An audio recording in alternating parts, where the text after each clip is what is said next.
Buenas noches, hermanos, hermanas. Es una alegría estar con ustedes a través de esta invitación que me hizo Juan David. Estaba mirando allí, aunque solo veo las letras mayúsculas y los nombres, pero hay algunos hermanos que reconozco, que he conocido en algún viaje a Colombia. Así que un saludo grande en el amor de Cristo y una alegría una vez más, repito, estar en esta noche con ustedes. Juan David me ha dicho que ustedes han estado estudiando, y lo estaba comentando un poco antes, el libro de Génesis este último tiempo, y me pidió que pudiésemos compartir algo acerca del libro. No el libro completo, es algo largo, pero vamos a tocar un tema específico del libro que tiene que ver con la vida de Abraham. De hecho, titulamos compartir las separaciones de Abraham, porque nos vamos a centrar en este aspecto específico de la vida de Abraham, que son las separaciones, y vamos a ir viendo a lo largo de su vida. Antes de introducirnos en la vida de Abraham, yo creo que ustedes ya han estado estudiando el Génesis, así que solo voy a decirlo de manera muy rápida. Los primeros 11 capítulos del libro contienen lo que podríamos llamar la protohistoria de la historia de Dios con el hombre, de los tratos de Dios con el hombre. Allí están los elementos principales que tienen que ver con la creación de Dios, con el propósito divino en la creación del hombre, la creación de todas las cosas, luego la caída y todas las consecuencias de la caída, y también las promesas de redención dadas a Abraham, a Adán, al principio. Pero inmediatamente observamos, a partir de la caída, los efectos del pecado en la raza humana, los efectos destructivos, corruptores, devastadores del pecado en toda la raza humana, al punto de que llegamos a la época de Noé, cuando la tierra entera se ha corrompido, o como dice la Escritura, toda carne corrompió su camino delante de Dios, y Dios entonces decide destruir a la raza humana completa a través de un diluvio, pero preserva una familia, la familia de Noé, quien fue hallado justo a los ojos de Dios, y Noé y sus hijos y sus esposas, la esposa de Noé también, junto con todos los animales que son salvados y preservados de la destrucción de Dios en el arca, en el tiempo del diluvio. Ahora, esta destrucción es un juicio de Dios sobre la primera creación, y hay un nuevo comienzo, un nuevo inicio a partir de Noé. Dios destruye la raza pecadora y solo preserva a Noé y a su familia, pero inmediatamente, y de una manera triste, observamos que el pecado continúa operando en el corazón de la raza humana, incluso en Noé y en su familia, y rápidamente los descendientes de Noé nuevamente se corrompen, nuevamente la raza humana se corrompe, pero no habrá otro diluvio, no habrá otra destrucción. Dios ha prometido no volver a destruir la tierra a través de un diluvio, por eso está el arco iris como el pacto y la promesa de Dios de no volver a destruir la tierra. Pero el problema del pecado aparece en toda su fuerza, su dimensión, su magnitud, la profundidad de nuestra condición pecaminosa, de la caída que ha provocado el pecado en todo, y las consecuencias que ha provocado el pecado en todo nuestro ser. Y por tanto la raza humana se corrompe, viene luego la historia de la Torre de Babel, y finalmente la tierra entera se aparta de Dios, y llegamos al tiempo de Abraham. Esa es la protohistoria. La historia que nos sirve de marco de fondo para entender lo que comienza con Abraham, porque con Abraham comienza a desplegarse el propósito divino en la tierra en cuanto a restaurar lo que se perdió, el propósito de la salvación, el propósito de la redención, y retomar aquel propósito, aquel plan original que Dios tuvo y que se perdió por causa de la caída. Entonces todo esto comienza aquí, con Abraham. En Romanos capítulo 4, versículo 12, se nos habla de que, bueno, todo el capítulo 4 nos habla de la fe de Abraham como el precursor, como el primer creyente justificado por la fe, el primero que recibió la buena noticia o el evangelio de la justificación por la fe, no por las obras. Y nos dice el apóstol Pablo que este fue Abraham. De manera que Abraham es el primer creyente justificado por el evangelio, de acuerdo a la Biblia. Y en el capítulo 4, versículo 12, el apóstol Pablo nos dice que nosotros ahora, los que hemos creído también y hemos sido salvos y justificados por medio de la fe en Jesucristo, estamos llamados a seguir o a caminar en las pisadas de nuestro padre Abraham. Es decir, caminar en las pisadas, el camino que caminó Abraham, por el que anduvo Abraham caminando con Dios por la fe. Abraham es entonces un tipo de la vida de fe, de la vida que de un hombre o una mujer, o de hombres y mujeres, o de una comunidad de creyentes que camina con Dios por la fe y camina hasta la plena posesión de la voluntad, del propósito de Dios para nosotros en Cristo. Abraham es, en ese sentido, el primer creyente. Entonces, ahora vamos a ver cómo comienza esta historia de recuperación, de restauración, de redención, de salvación, y cómo se ejemplifica la redención y la restauración del hombre a esa relación original con Dios, al propósito y a la voluntad de Dios original para con el hombre, en la vida de este hombre llamado Abraham, que entonces representa a todos los creyentes. Otra cosa importante al momento de estudiar el Génesis es comprender que este es el libro de las semillas o de las simientes de todas las grandes verdades que van a ser reveladas en el Antiguo y en el Nuevo Testamento, a lo largo de toda la Biblia. Aquí están las semillas. Entonces, casi todas las cosas fundamentales, los puntos de partida, están aquí en el Génesis y luego se van a desarrollar en el resto de la Escritura. Ahora entonces nos vamos a centrar en la vida de este hombre, de Abraham, el primer creyente, el padre de los creyentes, y que viene a ser para nosotros un símbolo y un ejemplo y un modelo de lo que significa una vida que camina por la fe en Dios y mirando y conociendo a Dios a través de la fe. Entonces, capítulo 12, versículo 1. Pero Jehová, capítulo 12 de Génesis, versículo 1. Pero Jehová había dicho a Abraham, aquí observe que Abraham está sin H, porque todavía no ha recibido el nombre por el cual se va a caracterizar luego, sino que es un nombre anterior, padre bendecido significa, pero todavía no ha recibido el nombre de Abraham, que es el padre de la descendencia para Dios. Vete de tu tierra, y de tu parentela, y de la casa de tu padre, a la tierra que te mostraré.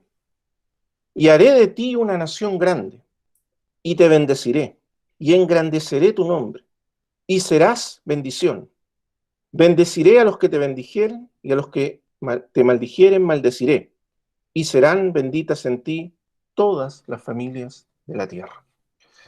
Y entonces Abraham recibe este llamado de Dios. Aquí en el capítulo 12 hay una especie de recordatorio, es decir, se habla en tiempo pasado, de un evento pasado, pero Jehová había dicho, no es en este momento en que Dios habló con Abraham, sino antes. Y en Hechos capítulo 7, versículo 2, Esteban en su discurso ante el Sanedrín, nos dice que el Dios de gloria apareció a Abraham estando aún en Mesopotamia, aún moraba en Ur de los Caldeos cuando Dios apareció a Abraham, el Dios de la gloria, y le dijo, sal de tu tierra y de tu parentela y vete a la tierra que yo te mostraré. Entonces, esto había ocurrido antes, pero Abraham en realidad fue lentamente dejando su tierra. En primer lugar, a partir del versículo 27 del capítulo 11 se nos cuenta la historia de la familia de Abraham, la familia de Taré, su padre. Ellos salieron de Babilonia, pero fueron a vivir en Harán por un tiempo, que no es la tierra prometida. Allí se quedaron, y el versículo 32 dice que allí en Harán murió Taré, el padre de Abraham, y entonces recién cuando murió su padre, Abraham tomó rumbo hacia la tierra prometida y comenzó entonces su peregrinación de fe, su camino de fe. Hasta que no murió su padre, hasta que no se separó de su padre, ese camino de fe, esa vida de fe rumbo a la tierra prometida, no comenzó en la jornada de Abraham. Entonces, el capítulo 12 es el punto de partida de la jornada de la fe, del camino de la fe.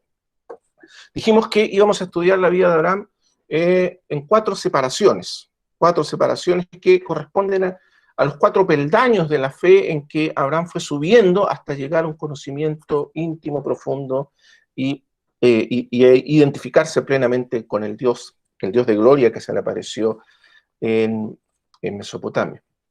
Comienza con una visión de Dios, una revelación de Dios. Ahora, recuerde quién es Abraham y quién es la familia de Abraham. Abraham era un pagano, es decir, un hombre que vivía en Ur de los Caldeos, en Mesopotamia, la tierra de los ídolos, la tierra de la oscuridad y de la idolatría. Allí estaba Abraham, él también era un pagano. No tenemos ninguna razón para suponer que Abraham era un creyente, antes de esto no lo era, pero Dios apareció a este hombre, Abraham, y a partir de esa revelación del Dios único y verdadero, Abraham entonces fue llamado a dejar esa tierra de oscuridad, esa tierra de paganismo, ese mundo en el cual él vivía, lejos de Dios, lejos del conocimiento de Dios, y fue llamado a una tierra, dejar su propia tierra e ir a una tierra. El llamado de Dios a Abraham contiene varios elementos que tienen un significado espiritual o tipológico para nosotros, porque recuerde, estamos tomando a Abraham no solo en el contexto de su historia particular, de su propia historia, los hechos históricos acerca de su vida, sino también el significado espiritual de su vida para nosotros, como dice el apóstol Pablo. 12:1 entonces dice, vete de tu tierra y de tu parentela y de la casa de tu padre a la tierra que te mostraré. Fíjese que Dios le está pidiendo que salga. Abraham es llamado a salir, a dejar atrás. ¿Qué cosa? Su propia tierra. Y la tierra ahí no solo representa el lugar de su nacimiento, sino que representa el mundo en el que vive, las costumbres, la cultura, las relaciones, los amigos, los propósitos, el estilo de vida completo, su tierra, el lugar al cual él pertenece. Abraham es llamado a salir, a dejar atrás completamente esa tierra, ese mundo, esa forma de vida, ese estilo de vida. Ese es el primer punto, dejar atrás su propia tierra, su gente, su cultura, sus ideas, sus conceptos, sus ídolos, sus falsos dioses que él adoraba. Todo eso debe quedar atrás para siempre. Ese es el primer elemento del llamado de Dios para que Abraham camine con él. El segundo, y de la casa de tu padre. Y entonces ven a la tierra que yo te mostraré. Usted sabe que esta tierra, como lo vamos a ver después a lo largo del Antiguo Testamento, esta tierra es la tierra de Canaán. Y esta tierra no es otra cosa que una figura de las riquezas de Jesucristo, de la plenitud de Cristo. Abraham es llamado a salir de su tierra, de su propia vida, de su propio mundo, y venir a otra tierra. Pero esta tierra no es simplemente una tierra física, no es simplemente una región allí en la Palestina, sino que es mucho más que eso, es una tierra cuyo significado es espiritual. De hecho, el escritor a los Hebreos nos dice en el capítulo 11 de Hebreos que Abraham entendió que la verdad él estaba llamando a una ciudad que no era de este mundo, que no era de esta tierra, que él no estaba siendo llamado a poseer una tierra física, sino que estaba llamado a una ciudad cuyo arquitecto y constructor es Dios, y por eso vivió en tiendas y nunca se estableció en la tierra de Canaán. Entonces, ya desde el principio Abraham entiende que su jornada es más que una cuestión meramente física, un traslado geográfico, es un traslado de una condición de oscuridad, de tinieblas, de desconocimiento de Dios, de pecado, a una condición de identidad completa con Dios, con sus propósitos, con su voluntad, con Él mismo, con Dios mismo. Entonces, sal de tu tierra, sal de tu parentela y de la casa de tu padre. Entonces, como dijimos, aquí tenemos las cuatro grandes separaciones de Abraham. Esta es la primera gran separación. Separarse significa salir, apartarse, dejar algo atrás, separarse totalmente de algo. Y aquí Abraham es el primer llamado a separarse de su tierra, de su parentela y de la casa de tu padre. Estas cuatro separaciones corresponden también en la Escritura a los cuatro aspectos de la obra de la cruz en nuestra vida. La cruz de Cristo implica una separación progresiva y cada vez más profunda que es traída a nuestra experiencia y a nuestra vida. En el capítulo 15 de Génesis, después ustedes lo leen con atención, ahora no lo vamos a leer, pero en ese capítulo hay un momento muy importante porque allí Dios hace un pacto con Abraham. Ese pacto que es, por decir así, el momento en que Dios se compromete, se obliga a sí mismo a cumplir las promesas hechas a Abraham respecto a lo que aquí se dice: haré de ti una gran nación, te bendeciré, y a tu simiente daré esta tierra, etc. Todas esas promesas Dios se obliga a cumplirlas no solo en base a la promesa, que ya sería suficiente, sino en base a un pacto. Y un pacto significa una obligación. Dios establece una obligación con Abraham, se obliga a sí mismo unilateralmente a cumplir su promesa hecha a Abraham. Es un pacto que se basa no en los méritos de Abraham, no se basa en Abraham mismo, sino que se basa en Dios, solamente en Dios y en el carácter de Dios y en la gracia de Dios, y en nada más. Esa es la característica del pacto de Abraham, que Dios hace con Abraham. Y en ese pacto, Dios le pide a Abraham que tome diferentes animales, una becerra, una cabra, un carnero, y algunos palominos y unas tórtolas, y las parta por la mitad, las divida. Esa era la manera en que tradicionalmente se hacían los pactos en el antiguo, en la tierra de Abraham, en aquel tiempo, en el mundo antiguo. Las obligaciones se hacían así. Pero este es un pacto que hace Dios, y hace partir los animales por la mitad. Cada uno de esos animales después aparecerá como las ofrendas del holocausto en Levíticos capítulo 1, y los parte por la mitad, y en una noche de mucha oscuridad, de densa oscuridad y de mucho miedo en el corazón de Abraham, Dios pasa por en medio de los animales partidos, separados, divididos, Dios pasa por en medio de esos animales. Pasa en la visión de una antorcha encendida y un horno ardiente, y pasa Dios por en medio de los animales. Así se hacían los pactos en aquel tiempo entre personas. Pero en este pacto solo Dios pasa por en medio de los animales divididos. Abraham no pasa, porque este pacto está basado no en los méritos de Abraham, ni en las obras de Abraham, ni en la fidelidad siquiera de Abraham, sino sobre todo y únicamente en la fidelidad de Dios y en las promesas y en la obligación que Dios asume respecto a Abraham. Pero es un pacto de separación. Y esto es lo que queda claro desde el principio. Dios, en ese llamamiento, en ese pacto, nos llama a Abraham y en Abraham a todos los creyentes a separarnos, a apartarnos, a salir para venir a tener una relación y una comunión y una intimidad única y exclusiva con Él. Entonces son 4 momentos de separación. Este es el primero. Sal de tu tierra y de tu parentela. Y aquí tenemos el primer elemento de nuestra salvación, de nuestra redención. Este es el primer elemento de la cruz. La Escritura dice que en la cruz, en el capítulo 6 de Romanos, el apóstol Pablo nos dice que nuestro viejo hombre fue crucificado juntamente con Cristo en la cruz.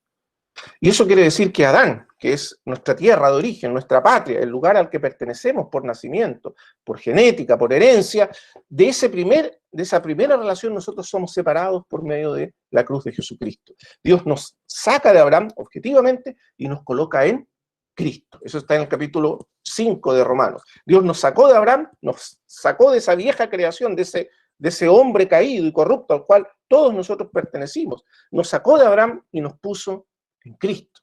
Y ese es el primer elemento de nuestra salvación. Sal de tu tierra significa separación de ese viejo hombre, separación de Adán. ¿Por qué?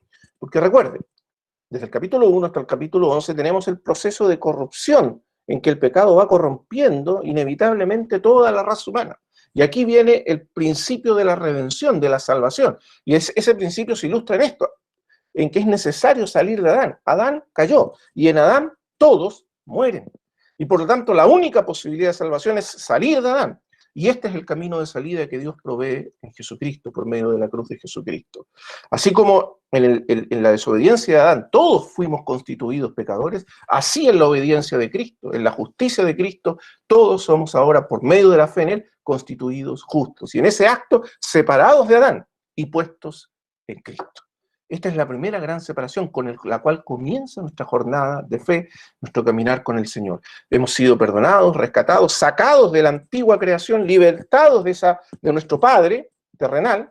Todos nosotros en Adán pecamos y morimos y fuimos trasladados y puestos ahora y unidos ahora a Cristo. Esta es la primera separación, esta es la primera gran obra de la cruz. Y aquí comienza la jornada de Abraham.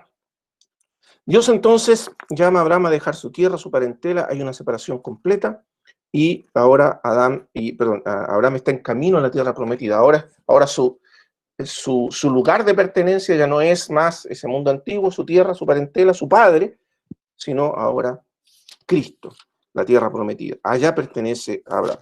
Vamos a ir entonces a la segunda separación.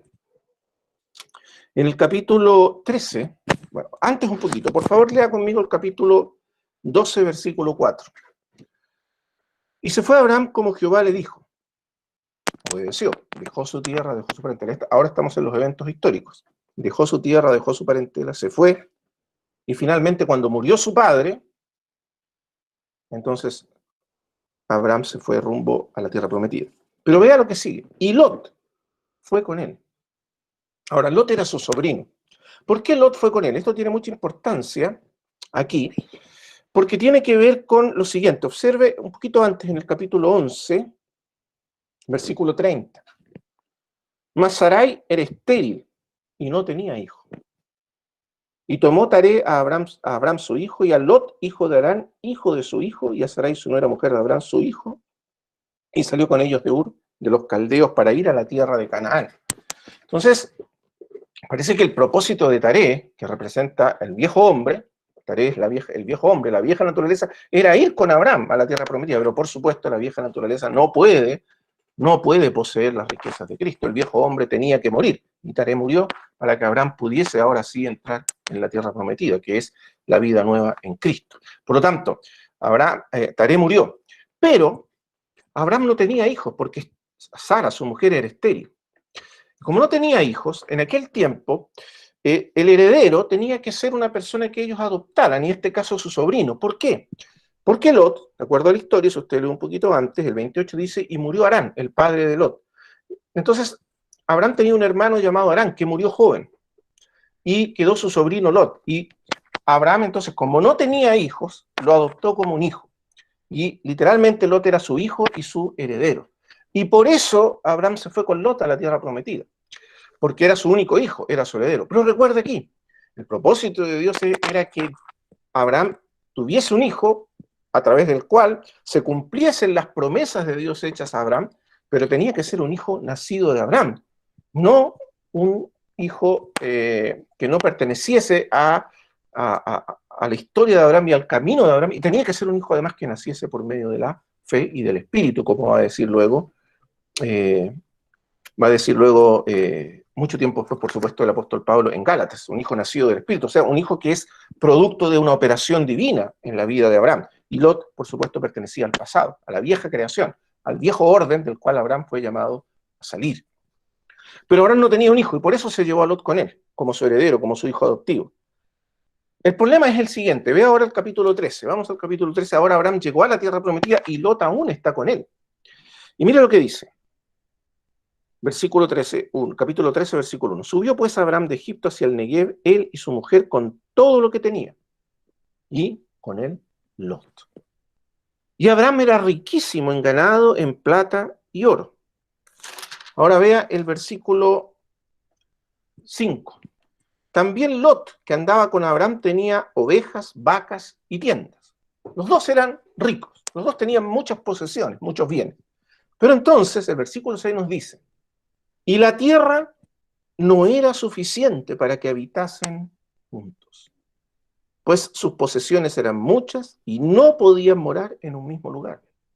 Y hubo contienda entre los pastores del ganado de Abraham y los pastores del ganado de Lot, y el cananeo y el fereceo habitaban entonces en la tierra.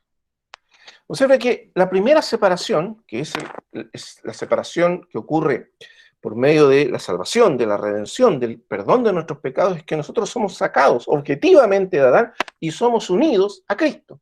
Y ahora estamos unidos a una nueva, a un nuevo principio de vida, que es Cristo. Ya no más en Adán, ahora en Cristo. Y en Cristo entonces somos una nueva creación, unidos a Él. Es una unión legal, vital, orgánica, es una unión real, en espíritu, y estamos allí. Sin embargo, si usted lee, por ejemplo, en el Nuevo Testamento, en Gálatas, capítulo 5, vamos a ir ahí a Gálatas, capítulo 5.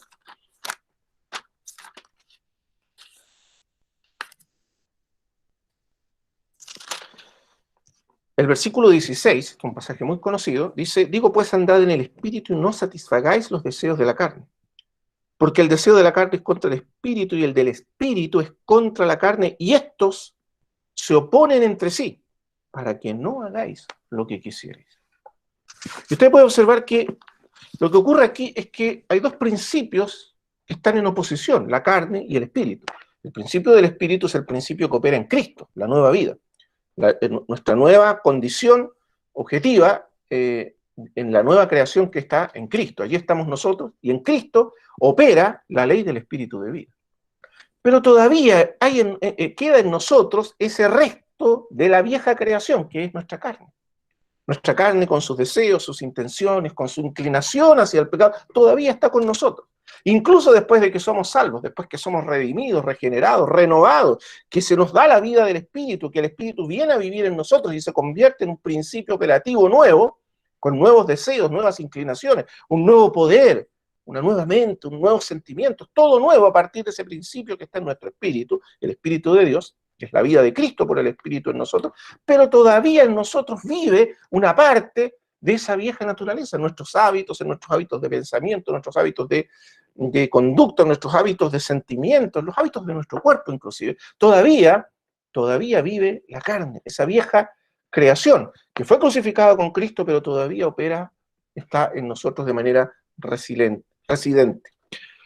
Entonces, Esta es la segunda gran separación. Somos llamados a salir o separarnos también del poder de la carne. Y aquí está el principio, observe. Lot representa aquí entonces, aunque estos son hechos históricos, por supuesto, pero ahora tipológicamente, Lot representa este conflicto entre la carne y el espíritu, porque Lot representa la vida antigua de Abraham que todavía está con él. Todavía está con él esa vida antigua, esas antiguas alianzas, esas antiguas intereses, esas antiguas inclinaciones todavía están con él, representadas en Lot. Y mientras Abraham no se separe de Lot, no podrá avanzar en su camino ascendente hacia una vida de plena identificación con Dios, con la gloria de Dios, con la voluntad de Dios para su vida por medio de la fe. Entonces está detenido por Lot. Lot es como un ancla que lo tira hacia abajo, es como un peso que lo arrastra hacia abajo, lo arrastra de regreso a esas antiguas alianzas de su vieja vida que quedó crucificada al principio con Cristo, para usarlo, para hablar tipológicamente, que murió cuando murió su padre Taré. Pero ahí está Lot, todavía, su antigua parentela. Dios le había dicho, sal de tu tierra, por esto es tan importante, no solo de tu tierra, sino de tu parentela. Y Lot era esa parentela. No estamos hablando aquí de la persona histórica de Lot, porque Lot, por supuesto, fue una persona histórica y que de alguna manera también Dios cuidó de él, pero estamos hablando tipológicamente. Porque lo interesante es que hay un conflicto, y un conflicto que no se puede resolver. Los dos no pueden vivir juntos en la tierra. La carne y el espíritu no pueden vivir juntos.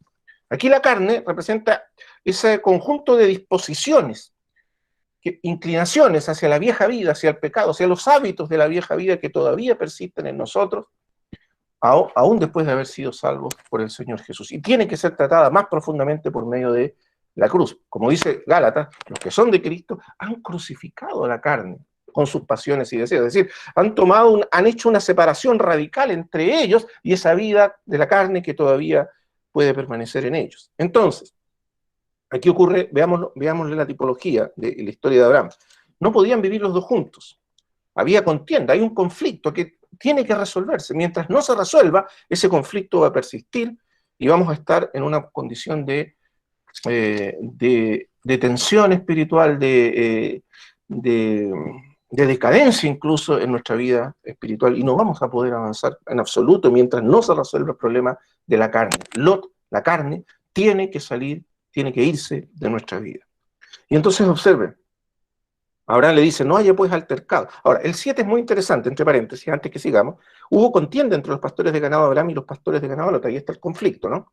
Y el cananeo y el fereceo habitaban entonces en la tierra. El cananeo y el fereceo, esto es muy importante, eran los pueblos que estaban allí y que por su extrema corrupción moral y pecaminosa estaban a punto de ser luego en el futuro juzgados y destruidos por el juicio de Dios. La tierra vomitará, dice la Escritura, a sus moradores, hablando de ellos.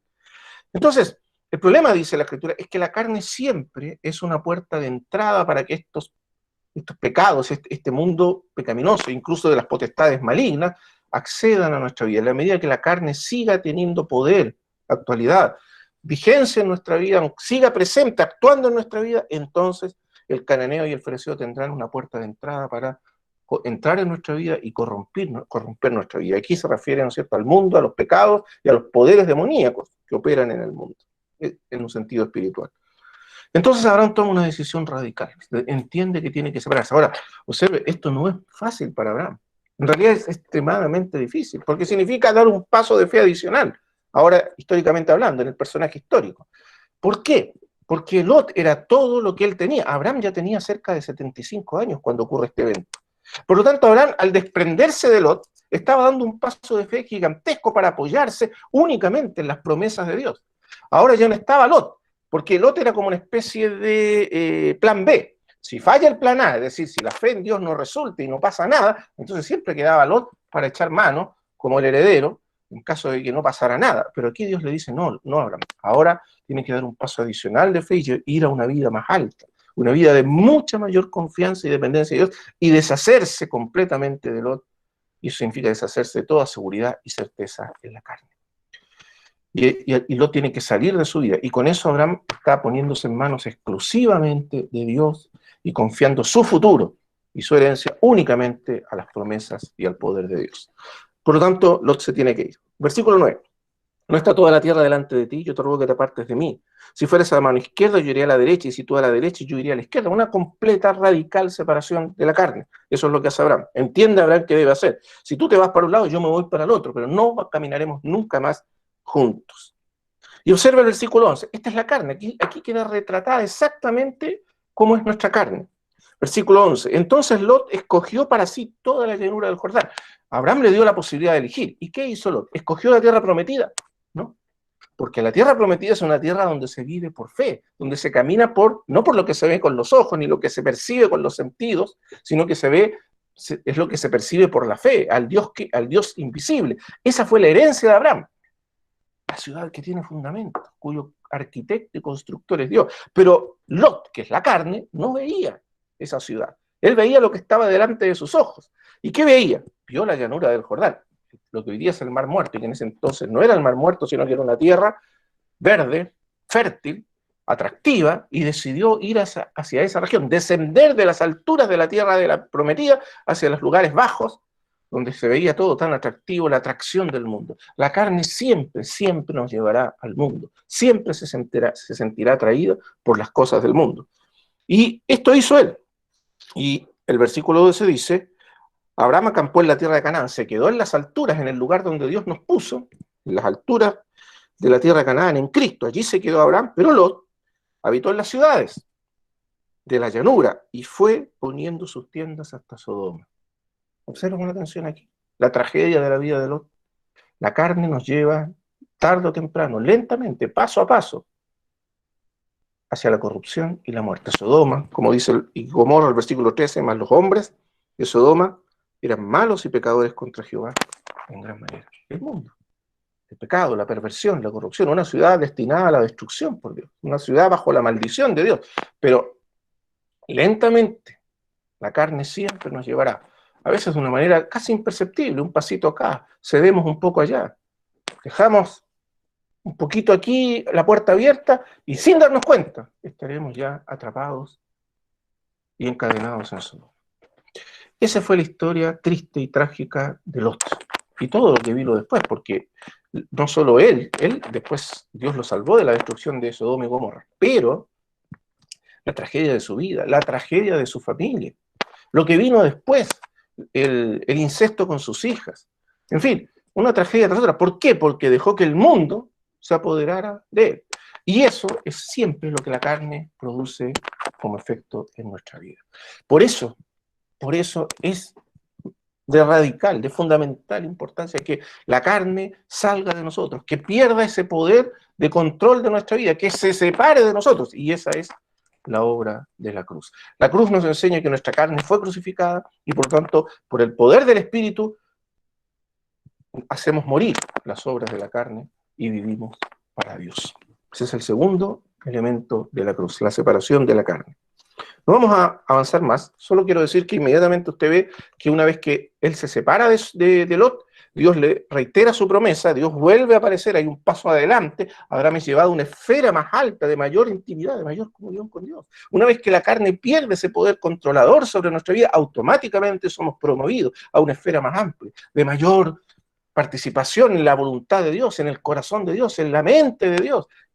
Qué bendición, qué maravilla cuando el Señor nos libera del poder de la carne. Y ahí está, eso es por medio de la cruz. Y luego viene una redefinición de la promesa y Abraham ahora vive en la presencia de Dios. Vamos a seguir porque tenemos que abarcar las 4 separaciones. Esta es la segunda separación. Entonces, la primera separación, la separación de la vieja creación, del viejo hombre, la separación de la vieja vida por medio de la cruz. Esa es la primera gran separación. La segunda gran separación, la separación de la carne, que viene de la vieja creación, pero todavía está en nosotros y tiene que ser tratada por la cruz, mortificada por la cruz y por el Espíritu Santo de Dios.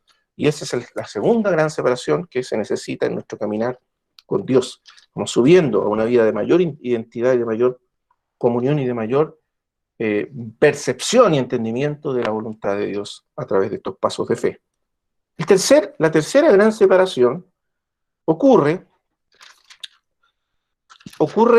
en el capítulo, bueno, necesitaríamos estudiar un poco más los textos, pero vamos a dar un salto porque para redimir el tiempo. Vamos a dar un salto hasta el capítulo 21 y voy a tratar de explicar, resumir lo que ha pasado hasta aquí, porque ha pasado harta historia aquí. Ustedes saben, en el capítulo 15, ya lo mencionamos, Dios hace un pacto con Abraham y le promete que es a través de un hijo suyo, nacido de Abraham, que vendrá el cumplimiento de las promesas hechas a Abraham, la posesión de la tierra y la multiplicación y la bendición en todas las familias de la tierra, a través de un hijo. Ahora, Abraham no tiene hijo. Por eso, el capítulo 15, versículo 1, dice así. Leamos esto primero para luego pasar al 21. Después de estas cosas vino la palabra de Jehová a Abraham en visión diciendo, no temas, Abraham. Yo soy tu escudo y tu galardón será sobremanera grande. ¿Por qué tenía miedo Abraham? Vea el versículo 2. Y respondió Abraham, Señor Jehová, ¿qué me darás? Siendo así que ando sin hijo, y el mayordomo de mi casa es este Damaseno Eliezer.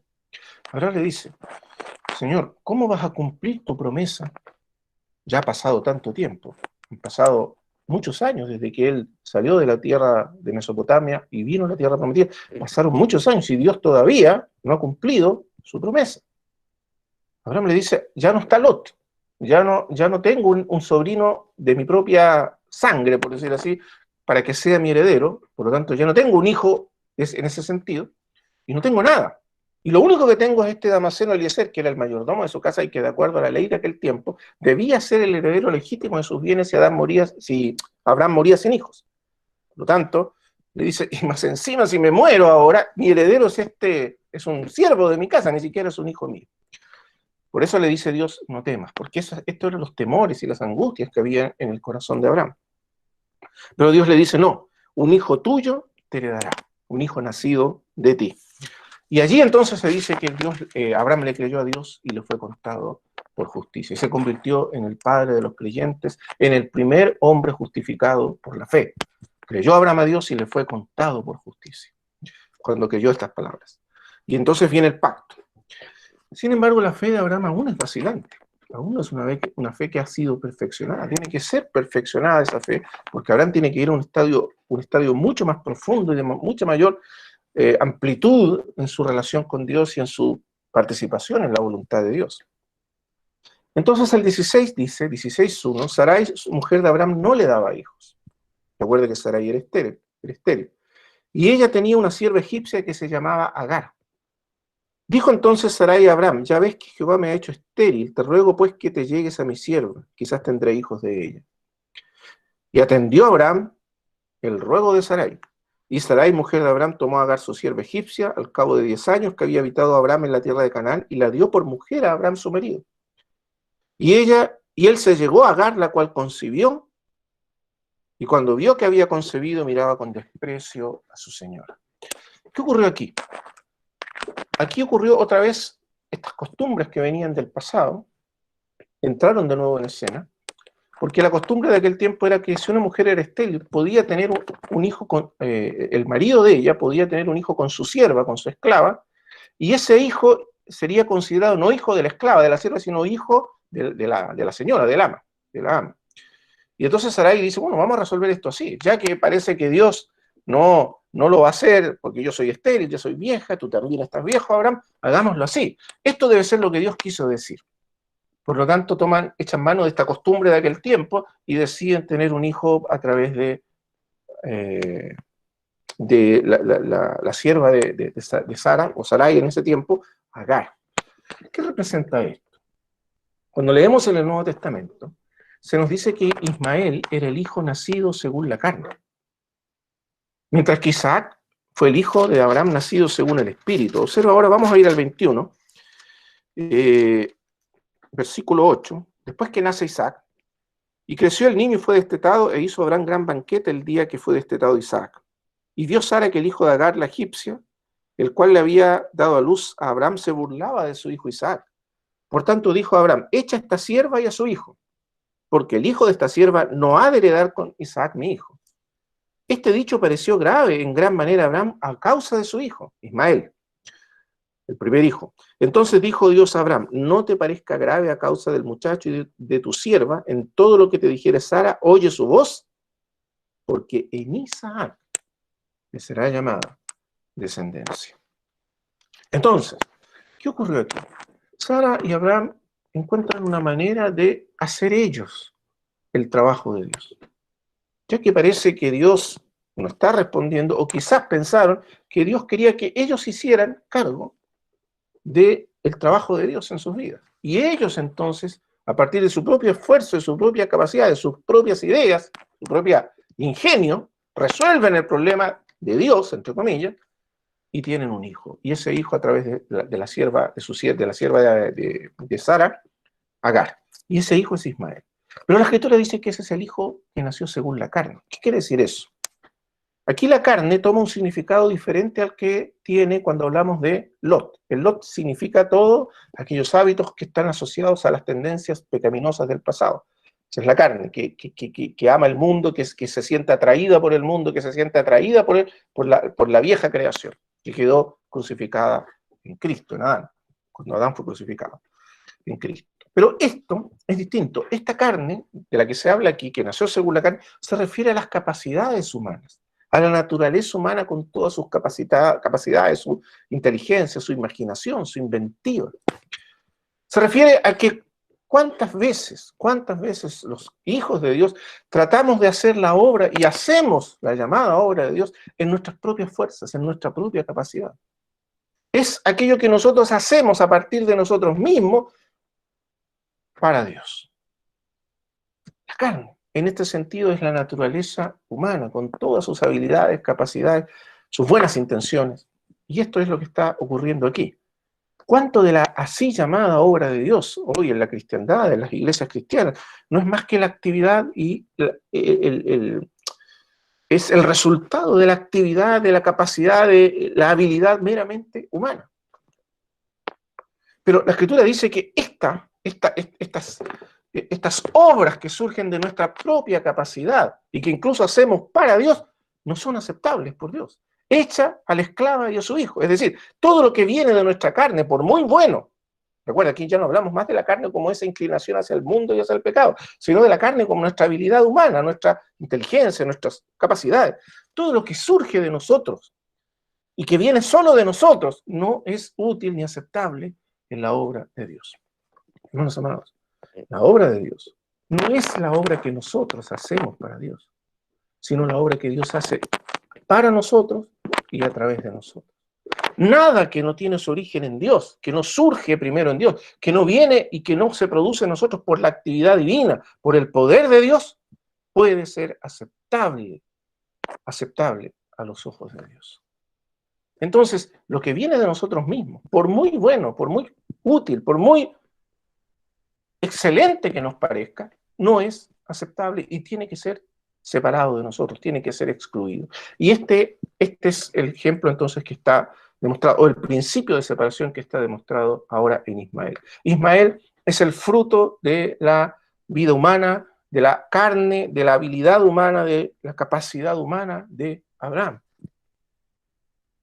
Pero no es ese hijo el que Dios ha determinado como heredero. No es a través de esa obra humana, de ese esfuerzo humano, de esa habilidad humana, que Dios va a llevar adelante su voluntad y su propósito en el mundo. Nunca será así. Entonces, ¿cuál es el resultado de esto?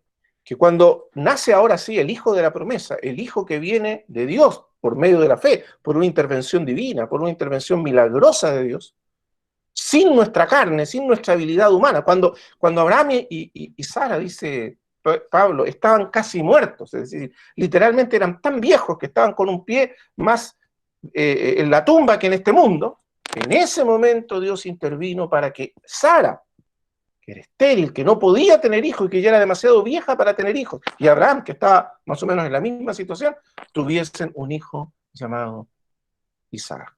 Sara se rió, de hecho, cuando oyó la promesa de Dios, y Dios dijo, ¿por qué se ríe Sara? Por este tiempo vendré, según el tiempo de la vida, y Sara tendrá un hijo. Qué bendito es el Señor. Es el hijo que nació por el poder de Dios. Cuando los recursos del hombre llegan a su fin, cuando las posibilidades humanas llegan a su fin, recién entonces se manifiesta el poder de Dios y se hace a través de nosotros y en nosotros la obra de Dios. Entonces, ese es el principio representado por Isaac. Pero cuando nació Isaac, Ismael, que ya era mayor, había nacido por lo menos unos 8 años antes, comenzó a perseguir, a maltratar al hijo que nació del Espíritu. Y esto es tan paradigmático. Lamentablemente, en la cristiandad, en tantos ámbitos de la obra del Señor o de la llamada obra del Señor, aquello que es de la carne se opone, impide, entorpece lo que es del Espíritu. ¿Cuántas cosas que hacemos nosotros en nuestra carne, en nuestra imaginación, ideas, programas, actividades, cosas que organizamos, se convierten en enormes obstáculos y persiguen, literalmente persiguen aquello que viene de Dios y del Espíritu? Y las cosas de Dios y lo que viene de Dios es excluido, es silenciado por toda esta actividad de la carne incesante y que al final no tiene ningún destino. Ese es el problema. Ese es el problema. Y por eso entonces, cuando Sara vio esto, le dijo a Abraham, esa mujer y su hijo tienen que irse, porque no van a heredar. No es a través de ellos que Dios va a cumplir su propósito en ti, su voluntad en ti, su promesa en ti. No es a través de ellos. Por supuesto que a Abraham humanamente le pareció extremadamente duro porque Ismael era su hijo. Y así también a nosotros las obras de nuestra carne a veces no son tan amadas, tan queridas. Las cosas que hacemos, nuestro esfuerzo, lo que surgió de nosotros, es tan amado, es tan difícil desprenderse de eso. Es por eso que aquí viene la tercera separación. Esta es la obra subjetiva de la cruz, es una separación aún más radical. Dios nos lleva por un camino donde tenemos que morir incluso a nuestros esfuerzos, a nuestros logros, a nuestras capacidades. Tenemos que llegar al punto donde todo en nuestra vida, todo lo que ocurre, todo lo que se realiza, todo lo que se lleva a cabo, no procede de nosotros, sino procede de Él. Ese es el paso tercero, es el tercer momento de separación. Y esta es la obra subjetiva de la cruz. Ya no se trata de tratar con el pecado y con la vieja creación objetivamente. No se trata ni siquiera de tratar con la carne y las tendencias pecaminosas de la carne en nosotros que vienen del pasado, los hábitos pecaminosos de la carne. Ahora se trata de nuestra propia naturaleza humana, que por haber crecido y haberse desarrollado bajo el poder del pecado por tantos años, se tornó independiente, se tornó autónoma, actúa por sí misma, depende de sí misma, no necesita a Dios ni los recursos de la gracia ni los recursos del Espíritu para actuar, y es capaz de hacer tantas cosas y lograr tantas cosas sin tomar en cuenta a Dios en absoluto. Incluso es capaz de servir a Dios, hacer cosas para Dios, pero todo bajo el principio de su propia capacidad, sin ninguna dependencia del Espíritu de Dios. Esa carne también tiene que ser traída a la muerte de la cruz. Separación de Isaac. Entonces Dios le dice a Abraham, observe con atención, capítulo 21, le dice, echa esta sierva y a su hijo, porque el hijo de esta sierva no ha de heredar con mi hijo. Y este dicho le pareció grave a Abraham, pero Dios le dijo, no, así tiene que ser. Oye su voz, porque en Isaac, es decir, porque mis promesas, mi voluntad para ti no se cumple en la carne, ni en el poder de la carne, sino en el Espíritu y en el poder del Espíritu. No en lo que tu carne puede hacer, sino única y exclusivamente en lo que mi Espíritu puede hacer en ti. Esto es tan importante, porque ni siquiera hay una especie, aquí no es ni siquiera posible una conciliación, un término medio. Bueno, un poquito de la carne y un poquito del Espíritu. No, es la carne o el Espíritu. Y si es el Espíritu y lo que viene del Espíritu, la carne tiene que ser excluida totalmente para que pueda prevalecer lo que viene del Espíritu. De otra manera, repito, la carne terminará ahogando, apabullando, impidiendo, entorpeciendo totalmente lo que viene del Espíritu de Dios y la obra del Espíritu de Dios en nuestra vida. Por lo tanto, Abraham tomó una decisión radical, dolorosa, porque la obra de la cruz siempre es dolorosa, y le pidió a su hijo que se fuera junto con la esclava. Ahora, esto es tipológicamente, porque en la historia, porque es una historia real, y Ismael sí fue despedido, sí la esclava fue echada, pero Dios tuvo compasión de ellos en la historia real y no permitió que muriera. Sin embargo, tipológicamente ese es el sentido. Tercera gran separación de la carne en cuanto a la energía, la habilidad, la capacidad del hombre natural. Y ahora viene la cuarta gran separación, donde se completa la obra de Dios en la vida de Abraham. Es un hombre que ha ido caminando paso a paso con Dios, ha ido llegando a una posición cada vez más de mayor identificación con Dios, con la mente de Dios, con el corazón de Dios, con los propósitos de Dios. Y entonces se está convirtiendo en Abraham, el padre de una multitud, el padre de toda la descendencia, porque literalmente todos los hijos de Dios somos en este sentido hijos de Abraham. Él es el padre espiritual de todos los creyentes hasta el final de los tiempos. Así que imagínense cuán importante es la obra que Dios está haciendo en el creyente Abraham, pero que es un paradigma de la obra que Dios quiere hacer en todos sus hijos. Ahora, el capítulo 22, entonces, y esta es la última gran separación. Aconteció después de estas cosas, 22:1, que probó Dios a Abraham y le dijo, Abraham, y él respondió, heme aquí. Y dijo, toma ahora tu hijo, tu único, Isaac, a quien amas, y vete a tierra de Moria. Cada una de estas palabras es sumamente importante para entender lo que va a pasar aquí. Y vete a tierra de Moria, y ofrécelo allí en holocausto, sobre uno de los montes que yo te diré. Y Abraham se levantó muy de mañana y enalbardó su asno y tomó consigo sus 2 siervos suyos y a Isaac su hijo, y cortó leña para el holocausto y se levantó y se fue al lugar que Dios le dijo. Aconteció después de todas estas cosas, es decir, estas 3 grandes separaciones. Uno pudiera pensar que después de todo esto, Abraham ya había llegado a un estado espiritual, de plenitud espiritual, que no necesitaba nada más.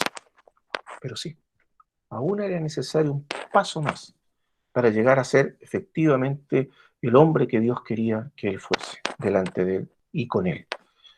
Y entonces viene la última gran prueba y la última gran separación. Observe con atención qué pasó aquí. Aconteció después de estas cosas que probó Dios a Abraham. Y le dijo a Abraham, y él respondió, heme aquí. Y dijo, toma ahora tu hijo, tu único, Isaac. Esta expresión aquí, tu hijo, tu único, que aparece aquí, versión hebrea, es la que después en el Nuevo Testamento se va a traducir, se va a usar para referirse a Jesucristo como el Hijo unigénito de Dios. Por lo tanto, aquí hay una asociación mucho más profunda todavía. Dios está llevando a Abraham a una identificación tan profunda con él, está llevando a Abraham a una unidad de mente, de corazón, tan completa con Dios mismo, que ahora Dios está participando a Abraham de él mismo. Abraham tiene un hijo único. Único aquí significa el hijo de su corazón. Abraham, de hecho, tuvo más hijos, pero ninguno de esos hijos era el hijo de su corazón, el hijo que él amaba, su único. Y este era Isaac, porque Isaac representaba todo lo que Abraham tenía y esperaba en la vida. Todo lo demás lo había perdido, todo lo demás él lo había abandonado, a todo lo demás él había renunciado a su padre, había renunciado a Lot. Cada uno de esos era una especie de hijo, un hijo de su amor, algo que él amaba profundamente, pero él había renunciado a Lot y después había renunciado a Ismael, su otro hijo. Cosas que arrancó de su corazón para caminar con Dios, para llevar a esta vida de total identificación con el propósito de Dios, con la voluntad de Dios, con el reino de Dios. Pero faltaba un paso. Y este paso era el más duro, el más difícil, el más doloroso, porque era Isaac. Y Isaac no era la carne, ni el fruto de la carne. Tampoco era la carne entendida como la energía humana, el fruto de nuestro esfuerzo, de nuestro trabajo, de nuestra habilidad humana. Tampoco era la carne del pasado, tampoco era aquello que venía del pasado en él. Y mucho menos era, ¿no es cierto?, lo que había muerto cuando murió su padre en Harán. Este hijo era el fruto de la obra de Dios en su vida. Representaba todo lo que Dios había hecho, todos los tratos de Dios con Dios, de Dios con Abraham en su vida, estaban representados en Isaac. Y era el hijo que él amaba, el único hijo que además le quedaba. Pero aquí hay una clave. Aquí hay varias cosas, por supuesto. Es un pasaje extremadamente profundo y no podemos profundizar en todo hoy, pero podemos mencionar al menos algunos puntos. Ya hay un índice de lo que está pasando aquí, o un pequeño indicio de lo que está pasando, cuando Dios le dice, el hijo a quien amas. Dios le está pidiendo aquello que es más valioso, lo que ama a Abraham sobre todas las cosas. Este hijo es lo que Abraham ama sobre todas las cosas. Lo ama incluso más que a su propia vida. Pero recuerde que Dios hizo un pacto con Abraham. Y en ese pacto Dios se obligó a sí mismo con Abraham. Y es un pacto tan completo que Dios le pide a Abraham, que es la contraparte del pacto, que participe del pacto en el mismo grado de entrega que Dios participa de ese pacto. Y ahora Dios le va a mostrar hasta qué punto Dios está dispuesto a llegar para cumplir sus promesas a Abraham. Y por eso Dios le pide a Abraham este sacrificio. Entonces, hay varias cosas aquí, hermanos amados. Lo primero es que Dios prueba a Abraham porque Dios quiere sacar de Abraham cualquier posibilidad de que su hijo Isaac se convierta en un Dios, en un ídolo, que reemplace el lugar de Dios en el corazón de Abraham. ¿Cuántas veces la obra de Dios, el servicio, el ministerio, que son cosas que vienen de Dios, que Dios nos dio, lo que Dios nos ha dado, toma el lugar de Dios en nuestro corazón y comenzamos a apegarnos a la obra de Dios, a lo que Dios ha hecho y nos ha dado, más que Dios mismo? Ese es el primer elemento que tiene que ser corregido en la vida de Abraham. Por lo tanto, Dios le está diciendo, ni siquiera Isaac es digno de convertirse en el amor supremo de tu vida, es lo más importante de tu vida. Recuerda cuál es el primer mandamiento de la ley. Amarás al Señor tu Dios con todo tu corazón, con toda tu alma y con toda tu fuerza. ¿Por qué? Porque cuando alguna cosa, cualquiera que sea, incluso las cosas que Dios ha hecho y nos ha dado, como Isaac, toman el lugar de Dios, esas cosas nos destruirán. Nos apartarán de Dios y nos destruirán a nosotros y destruirán todo lo que viene después. Si Abraham hubiera dejado que ese amor por su hijo se convirtiera en la cuestión suprema de su vida, ese amor habría arruinado su relación con Dios y habría terminado arruinando al mismo Abraham y al mismo Isaac. Es decir, habría destruido todo por causa de un amor desordenado que no está ubicado supremamente en Dios, sino algo que es inferior a Dios. Por muy bueno que sea, nada tiene el derecho de ocupar el lugar de Dios en nuestro corazón. Ese es el primer elemento, pero hay algo más todavía aquí que está en juego. Dios le dice, lleva a tu hijo y ofrécemelo en holocausto. Como ustedes saben, Dios no acepta sacrificios humanos. Es un principio en la Escritura. Dios no acepta sacrificios humanos. Pero aquí parece que Dios le está pidiendo a Abraham que sacrifique a su propio hijo. Entonces aquí tenemos que caminar con mucho cuidado, estamos en tierra santa. Tenemos que quitar el calzado de nuestros pies, el calzado de nuestra mente y entrar en el pensamiento, en el corazón de Dios, para entender qué está pasando. ¿Por qué un Dios que no acepta, que nunca pidió y nunca pedirá sacrificios humanos, pide a Abraham que sacrifique a su hijo? Ahora, usted póngase en el lugar de Abraham. Abraham es un hombre que camina con Dios. No existe todavía la ley. Abraham no tiene la ley de Dios que le dice que Dios no acepta sacrificios humanos. Abraham simplemente camina escuchando la voz de Dios.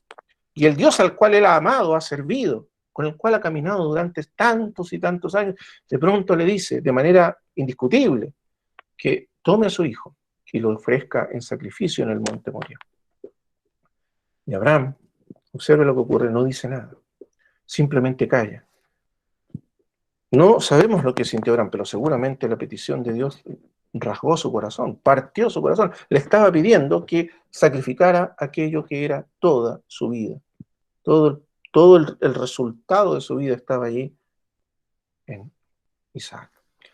Pero observe quién era Abraham, porque aquí hay dos cosas que están ocurriendo. Dios sí conocía a Abraham, sabía exactamente quién era Abraham. Y Abraham sabía que Dios no podía terminar con la vida de Isaac, porque eso significaría que Dios estaba hipotecando, terminando con sus propias promesas hechas que estaban relacionadas con Isaac. En Isaac te será llamada descendencia. Entonces, en una larga noche quizás, o varios días de oración, de tratar de entender qué estaba pasando, la Escritura dice en Hebreos que por la fe, o sea, por su conocimiento de Dios, porque él conocía a Dios, llegó a la conclusión finalmente de que si él mataba a Isaac, si él lo sacrificaba, Dios lo iba a resucitar de entre los muertos. Esa fue la solución que encontró la fe de Abraham. El Dios que me dio a Isaac, si yo lo sacrifico, entonces él lo va a levantar de entre los muertos. Porque las promesas de Dios están asociadas a Isaac y Dios es poderoso incluso para levantar a Isaac de entre los muertos. Y con esa fe, que no era lo que iba a ocurrir, pero con esa idea en su corazón, con esa fe, Abraham comenzó su camino rumbo al monte Moriah. El monte Moriah, entre paréntesis, no es otra cosa que el mismo monte donde después se iba a edificar el templo de Dios y donde figuradamente entonces se iba a ofrecer el sacrificio. Ahora, Abraham se levantó de mañana y tomó su asno y tomó 2 siervos y se llevó a Isaac, su hijo. Y qué hermosa figura es esta de Abraham caminando tomado de la mano de su hijo. El versículo 5, fíjese la fe de Abraham en acción. Aquí usted ya comienza a conocer el corazón de Abraham. Versículo 5. Entonces dijo Abraham a sus siervos: esperad aquí con el asno, y yo y el muchacho iremos hasta allí y adoraremos. Fíjese cómo le dice: vamos a adorar a Dios. El acto de Abraham, el acto de sacrificio de Abraham es un acto de adoración. Los dos estamos adorando a Dios. Pero observa a Isaac también de pasada, porque esto es una profunda figura de lo que está ocurriendo aquí. Está representando verdades de valor eterno. Por eso digo, estamos caminando en Tierra Santa. Isaac no abre su boca, simplemente camina en silencio.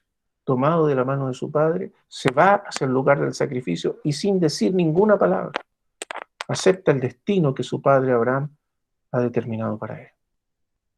Por eso aquí Abraham e Isaac aparecen como figuras del Padre y del Hijo, del Padre eterno y del Hijo eterno.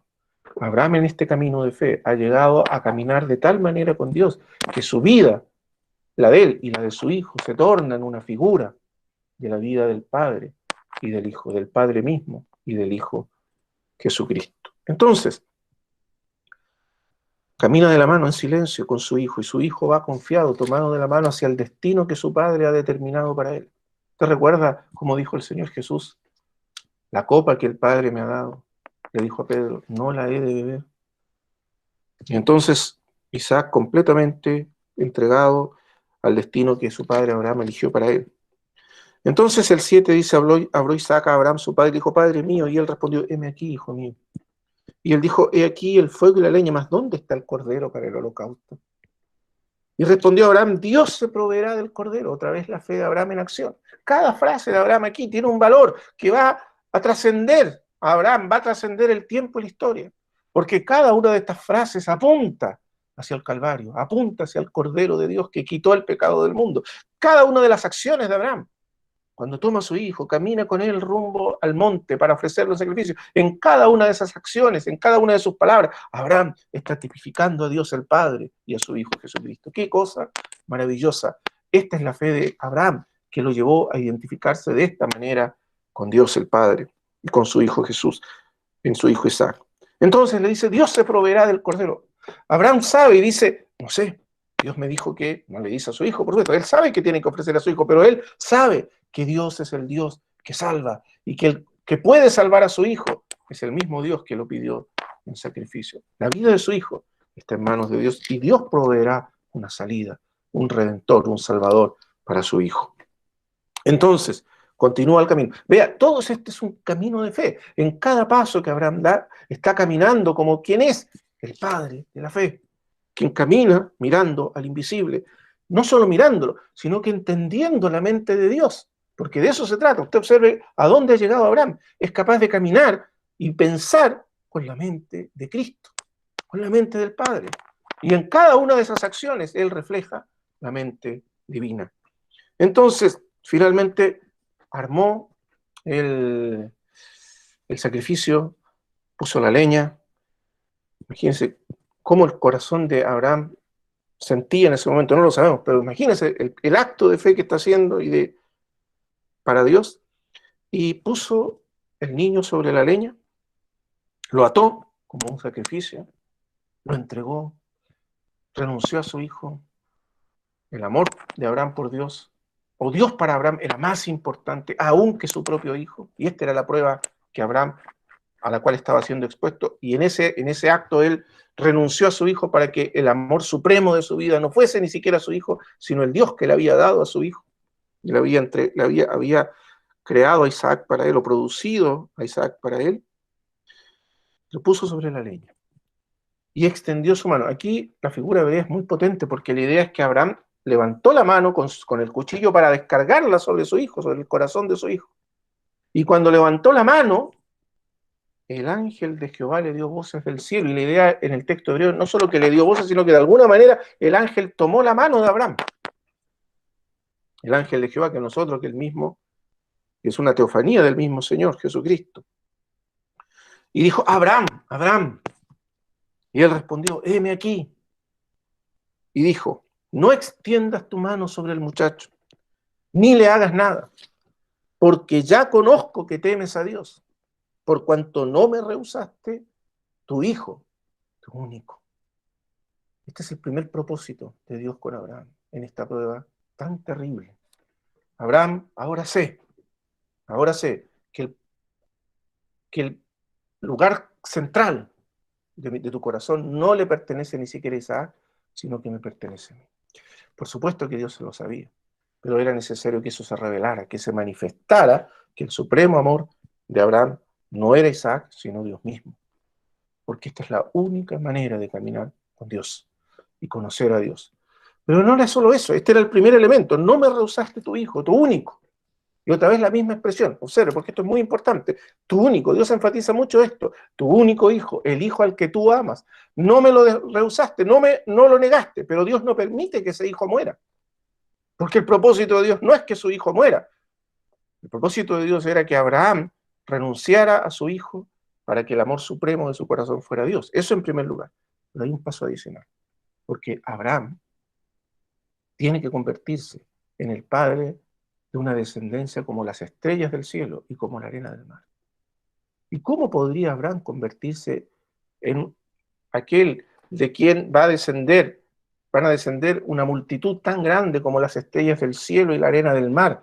Y no se refería a Dios solamente a la nación que era descendiente biológica de Abraham, sino que en tu simiente todas las familias de la tierra serán benditas. Entonces, recuerde, Dios está trabajando en Abraham para llevar al cumplimiento esa promesa. Pero ¿cómo Dios podría cumplir su promesa a Abraham? Y entonces Dios lo lleva a esta última prueba de Abraham para mostrarle cómo es que él ahora va a cumplir su parte del pacto.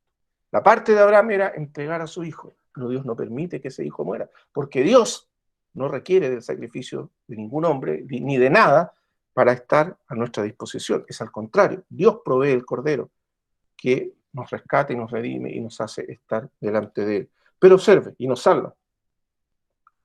Entonces alzó Abraham sus ojos y miró, y aquí a sus espaldas un carnero, trabado en un zarzal por sus cuernos, y fue Abraham y tomó el carnero y lo ofreció en holocausto en lugar de su hijo.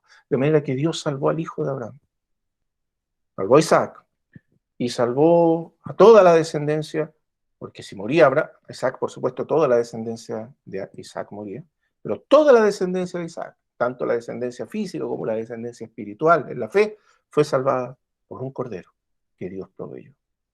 Entonces, aquí están pasando muchas cosas. Ve ahora el 15. Y llamó el ángel de Jehová a Abraham por segunda vez desde el cielo. Y le dijo, y ahora sí observe con atención cómo termina esta historia. Por mí mismo he jurado. Dios ahora jura, después de esta última prueba en que Abraham ofrece a su hijo.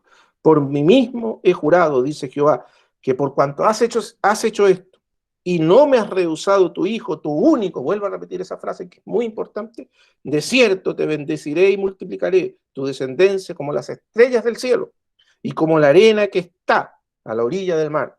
Y tu descendencia poseerá las puertas de tus enemigos. En tu simiente, en tu descendencia, serán benditas todas las naciones de la tierra.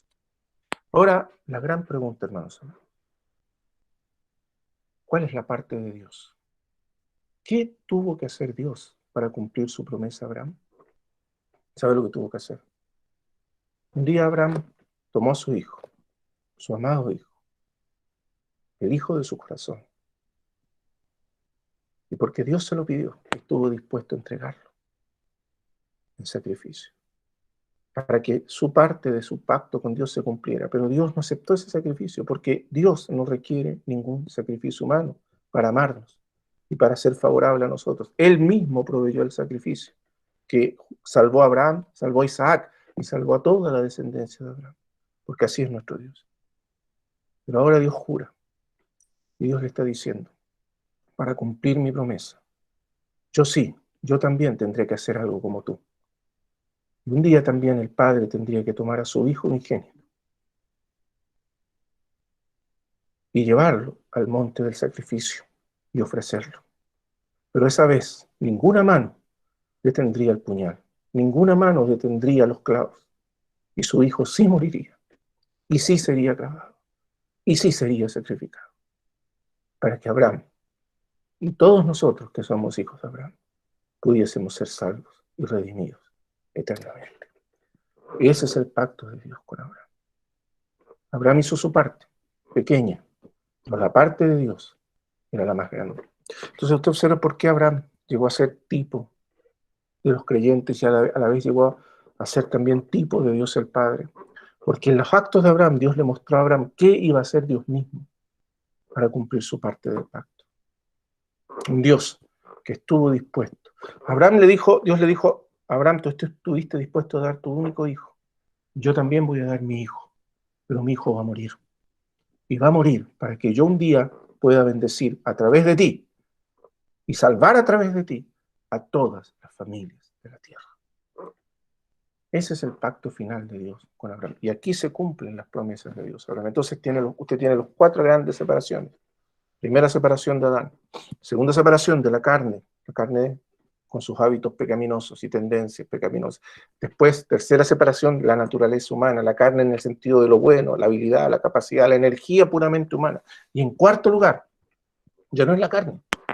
Ahora es simplemente que Abraham es llamado a identificarse con Dios, con el amor de Dios, con el Dios que estuvo dispuesto a amarnos en su Hijo Jesucristo, a dar su Hijo, para que todos nosotros pudiésemos ser salvos. Abraham dio su Hijo, pero solo figuradamente. Dios el Padre dio su Hijo, realmente.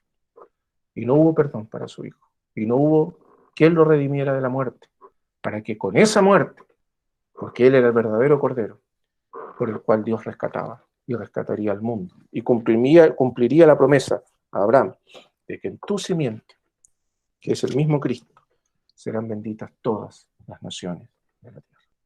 Y así tenemos a Abraham, que parte en una tierra de oscuridad, pagana, sin ningún conocimiento de Dios, y el Dios de gloria se le aparece, hasta que finalmente llega a contemplar al Dios de la gloria, cuando ese Dios eterno da a su Hijo Jesucristo.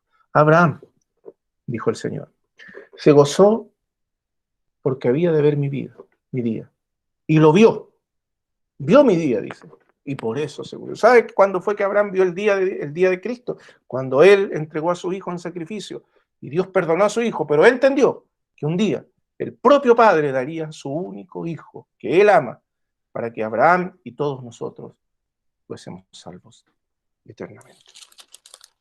El capítulo 24 termina entonces, así resumiendo la historia de Abraham, el padre de la fe. Era Abraham ya viejo, bien avanzado en años, y así podríamos resumir su vida. Y Jehová había bendecido a Abraham en todo.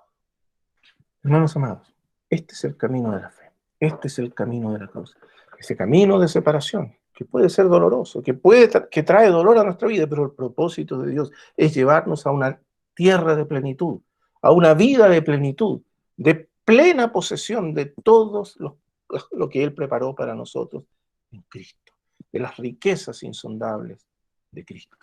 Eso es lo que está preparado para nosotros. Por lo tanto, ese es el camino de la fe que va subiendo de esta manera por estos peldaños de separación, admitiendo que la cruz opere profundamente en nosotros, hasta incluso traer a la muerte aquello que amamos, aquello que incluso Dios mismo hizo de nosotros y nos dio. Es para que finalmente lleguemos a la plena posesión de las riquezas de Dios en Cristo, el Hijo amado, su Hijo que Él dio, para que sea nuestro tesoro y nuestra riqueza por toda la eternidad. De esa manera, Abraham llegó a ser enriquecido por Dios en todo, y de esa manera nosotros llegaremos a estar enriquecidos por Dios en todo. Que el Señor nos socorra y nos ayude para caminar por este camino y seguir las pisadas de la fe que tuvo nuestro Padre Abraham. Vamos a hacer una oración. Bendito Padre Celestial, te damos gracias por tu palabra. Pedimos que tu palabra pueda ser asentada y afirmada en el corazón, cuando miramos la vida de Abraham y cómo él caminó contigo, y cuán grandes eran tus pensamientos y tus propósitos con él cuando lo sacaste de la tierra de la oscuridad y del paganismo, de la muerte, y lo llevaste a una vida de comunión, de intimidad creciente contigo. Y a pesar del dolor y la separación que supuso caminar contigo, finalmente fue llevado a una plenitud de abundancia, a la plena posesión de las riquezas que tú preparaste para él, así como nosotros seremos llevados a una plena posesión un día de todas las riquezas que tú nos diste en tu amado Hijo, tu único Hijo, que tú sí entregaste al sacrificio y a la muerte por todos nosotros, para enriquecernos a todos. Gracias, Padre. Que tu palabra quede sellada por el poder de tu Espíritu Santo en nuestra vida y produzca fruto para tu gloria. Te lo pedimos en el nombre de tu Hijo Jesús.